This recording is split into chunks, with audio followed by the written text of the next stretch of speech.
विद्युत परिषद के जो है अध्यक्ष अवधेश जी भी बोले हैं कि ये गलत हो रहा है, ये जनता के साथ अन्याय हो रहा है और भ्रष्टाचार हो रहा है। सरकार तो लोगों को गुलाम बनाना चाहती है।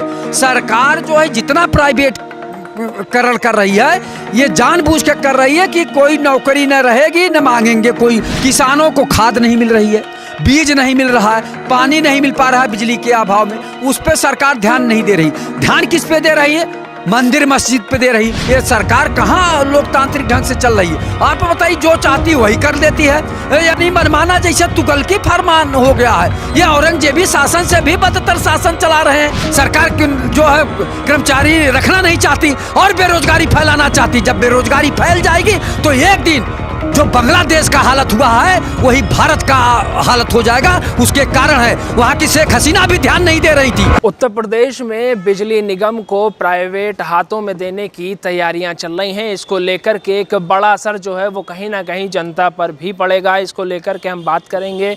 उत्तर प्रदेश में जो बिजली निगम है उन्हें प्राइवेट करने की तैयारियाँ चल रही हैं। PPP मॉडल जो है वो लागू करने की बातें चल रही हैं। कैसे देखते हैं आप?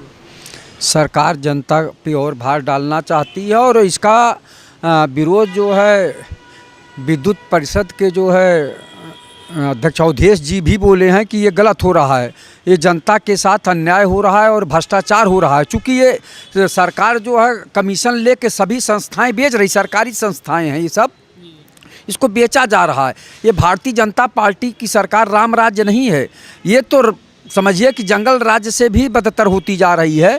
कि आप ये बताइए, जितनी सरकारी संस्थाएं हैं, चाहे रेलवे हो, चाहे BHEL हो, चाहे हवाई अड्डे हों या जो है बंदरगाह हो, हर जगह इन्होंने बेचा। यहाँ तक कि मिलिट्री की ज़मीन भी बेच दिया, सेना की ज़मीन भी कहीं कहीं बेच दी हैं। तो ये इस तरह का काम कर रहे हैं। कोई निर्माण कार्य नहीं कर रहे हैं, कोई कल कारखाना नहीं लगा रहे हैं, कोई विश्व लेवल का विश्वविद्यालय नहीं बना रहे हैं, विश्व लेवल का कोई अस्पताल नहीं बना रहे हैं। और जनता को कहेंगे कि हम विश्व गुरु बनने जा रहे हैं, तो कैसे विश्व गुरु बनेंगे? जहाँ MA MSc MCom BSc BA BCom PhD DLit और BTech MTech करके बच्चे टहल रहे हैं, B.Ed BTC करके बच्चे टहल रहे हैं, D pharma B pharma M pharma करके बच्चे जो है घूम रहे हैं, बेरोजगारी का दंश झेल रहे हैं। तो ये सरकार तो लोगों को गुलाम बनाना चाहती है। सरकार जो है जितना प्राइवेट करण कर रही है, ये जानबूझ के कर रही है कि कोई नौकरी न रहेगी न मांगेंगे कोई। चूंकि आप बनिया के यहाँ नौकरी करते हैं तो बनिया जब चाहता है आपको हटा देता है। तो गुलाम बनाना चाहती है ये सरकार, लोगों को जो है गुलाम बना रही है और कुछ चंद लोगों को अमीर बना रही है। सही, सरकार का कहना है कि हम प्राइवेट हाथों में दे देंगे, क्योंकि सरकारी अगर रहता है विभाग तो अधिकारी जो हैं या जो कर्मचारी हैं वो आनाकानी करते हैं। इसको लेकर के वो सरकारी जो विभाग, ये चीज़ें हैं सरकारी विभाग, उसे प्राइवेट करने की तैयारी करें ताकि ये जो स्थिति है ये सुधर सके। सरकारी कर्मचारियों से काम लेने का सरकार की नैतिक जिम्मेदारी बनती है। सरकार उस पर जो है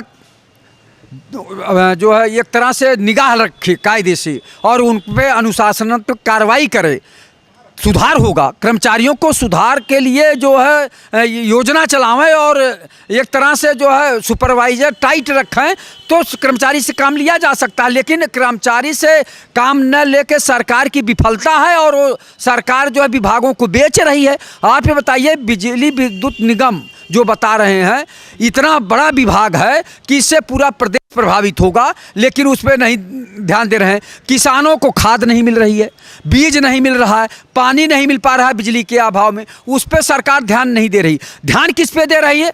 मंदिर मस्जिद पे दे रही। कभी मस्जिद का वो जो है वो करवा रही सर्वे, तो कहीं कुछ करवा रही, उधर बांट रही ध्यान कि गरीबी, बेबसी, लाचारी और चिकित्सा, शिक्षा, स्वास्थ्य पे जनता ध्यान न दे। जो मूल समस्या है उस पे से ध्यान भटकाने के लिए रोज कुछ न कुछ सरकार नया काम करवाती है। मूल मुद्दा है बेरोजगारी, भ्रष्टाचार, महंगाई। इस पे तो सरकार ध्यान नहीं दे रही है, इस पे कोई ऐसा काम नहीं कर रही। तो ये सरकार जो है जनता के खून पसीने की कमाई के जो है जनता के टैक्स से जो ये कंपनियां बनी थी या विद्युत निगम बना था, इन सबको बेच रही है और कुछ चंद पूंजीपतियों के हाथ बेच के जनता को गुलाम बनाना चाहती है और जनता इसको स्वीकार नहीं करेगी। जबकि विद्युत नियामक परिषद के जो अध्यक्ष अवधेश वर्मा जी भी बोले हैं कि ये जनता के साथ अन्याय है। तो ये लोकतंत्र और संविधान की हत्या करने वाली सरकार है। ये सरकार कहाँ लोकतांत्रिक ढंग से चल रही है? आप बताइए, जो चाहती है वही कर देती है, यानी मनमाना जैसे तुगलकी फरमान हो गया है। ये औरंगजेबी शासन से भी बदतर शासन चला रहे हैं। ये माननीय मुख्यमंत्री जी को सोचना चाहिए, इनको कौन राय दे रहा है? आप संत महंत मुख्यमंत्री हैं, आपको समदर्शी होना चाहिए, समान दृष्टि से सबको देखना चाहिए। और दूसरी बात कि आप जो संपत्ति पहले की बनी है उसको और बढ़ाना चाहिए कि न कि बेचना चाहिए। अब इन लोगों की वो हालत हो गई है कि जाते जबाते सब कुछ बेच के जाना चाह रहे हैं कि आने वाली सरकार को सुधारने में 10 साल लग जाए। ये नौबत आ गई है। तो माननीय योगी आदित्यनाथ जी से मैं निवेदन करूंगा कि इसको बंद करें, और नहीं तो ये सरकार जवाब दे कि दफ्तर दफ्तर भ्रष्टाचार कौन है इसका जिम्मेदार, जिले जिले में भ्रष्टाचार कौन है इसका जिम्मेदार। माननीय योगी आदित्यनाथ जी कभी किसी थाने में गए? थाने में जाइए, सिपाही से लेकर थानेदार तक भ्रष्टाचार में लिप्त है। तहसील में जाइए तो लेखपाल से लेकर एसडीएम तक भ्रष्टाचार में लिप्त है। कहीं भी किसान के भेष में या गरीब के भेष में किसी भी जो तहसील में या किसी थाने में जाके इन्होंने कभी देखा कि हमारे कर्मचारियों को रवैया क्या है जनता के साथ?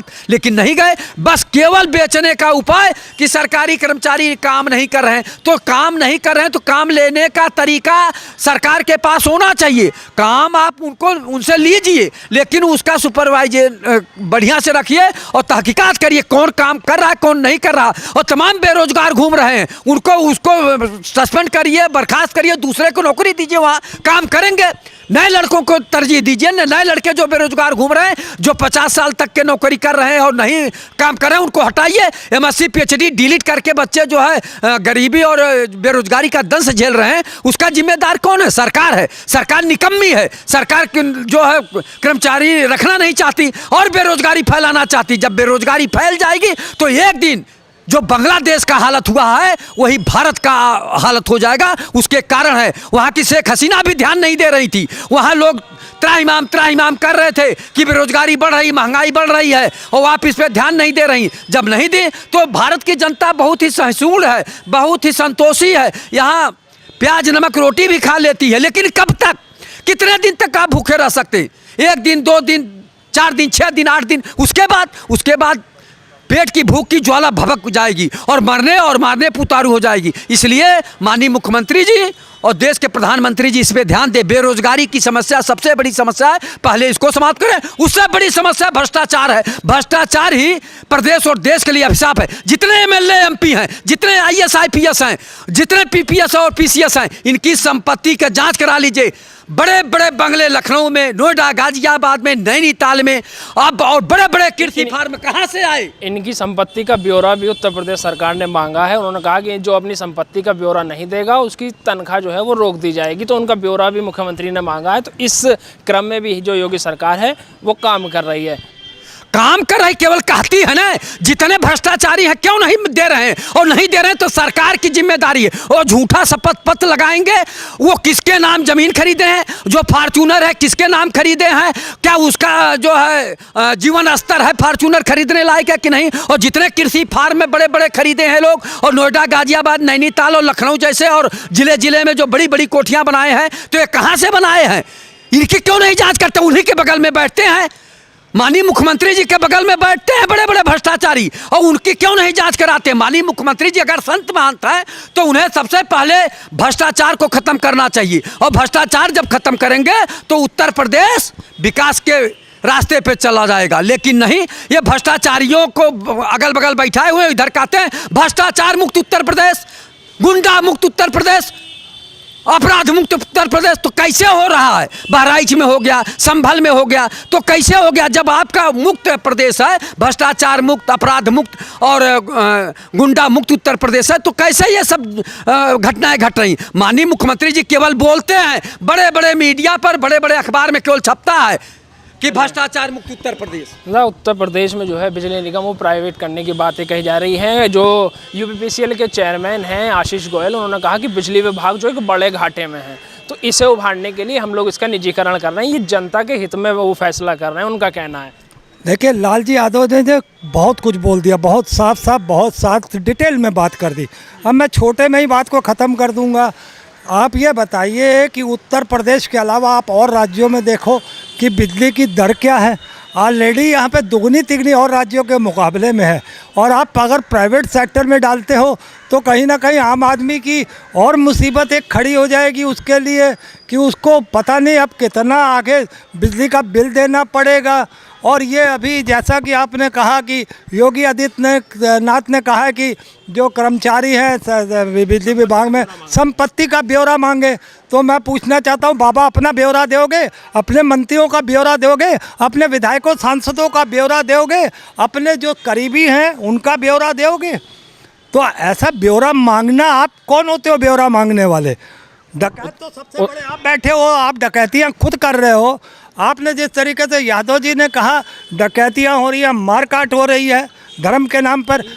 ये जो ट्रिपल पी, ये बिजली निगम को जो प्राइवेट करने की बात है, ये महाराष्ट्र में लागू हो चुका है। उत्तर प्रदेश की बात करें तो यहाँ 7 रुपये यूनिट जाती है रूरल एरियो में, और जो शहर के एरिए हैं उनमें 8 रुपये यूनिट जाती है। लेकिन महाराष्ट्र में ट्रिपल पी जो नियम है वो लागू हो चुका है, प्राइवेट हो चुकी है, तो वहाँ 18 रुपये यूनिट जाती है। तो 18 रुपये यूनिट ज़्यादा वो महंगा है कि 7 रुपये यूनिट महंगा है? क्योंकि आशीष गोयल कह रहे हैं कि ये जो फैसला है वो जनता के हित में, एक बड़ा घाटा उन्होंने दिखाया है कि यूपीपीसीएल में एक बड़ा घाटा है। तो इसको कैसे देखते हैं कि यूपीपीसीएल में घाटा हो गया, अधिकारियों को पता नहीं चला, मंत्री को पता नहीं चला, आखिर कैसे? बस वही तो अब आप समझने की बात है। आप यहाँ घाटा दिखा रहे हो, घाटा किसकी जेब में गया है? ये अगर आप कहते हो कि कर्मचारी ने घाटा दिया है, तो आप कर्मचारी के घर आप चले जाते हो दूसरों के यहाँ, दूसरी सरकारों के यहाँ एमएलए एमपी या किसी के यहाँ छापा पड़वा देते हो ईडी सीबीआई का। क्यों नहीं इनके सरकारी कर्मचारियों पे ईडी का छापा पड़वाते, उनकी संपत्ति का ब्यौरा लेने जाते? और क्यों नहीं आपके सांसदों, विधायकों और आपका खुद आपकी भी जाँच होनी चाहिए?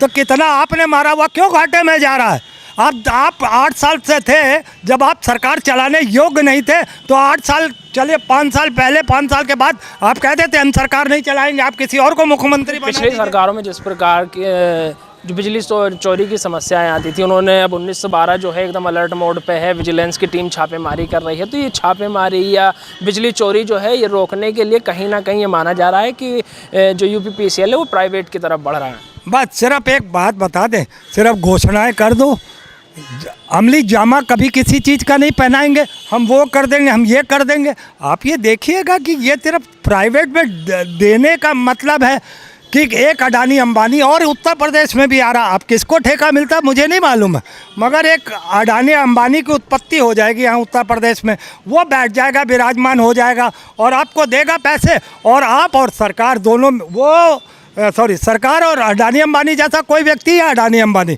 जो आएगा मिल बांट के देश को लूटेंगे, यही प्लान किया जा रहा है। भाई सरकारी, अभी आप कह रहे हो सरकारी आदमी चोरी करता था बिजली विभाग में, तो अब आपको इसका मतलब आपको नहीं मिल पा रहा था, सरकारी सब कर्मचारी खाए जा रहे थे, आप तक पहुंच नहीं रहा था, तो अब आपने इसको प्राइवेट सेक्टर में कर दिया कि एक ही आदमी पे निगरानी करनी पड़ेगी, उत्तर प्रदेश के सारे कर्मचारियों पे निगरानी नहीं करनी पड़ेगी।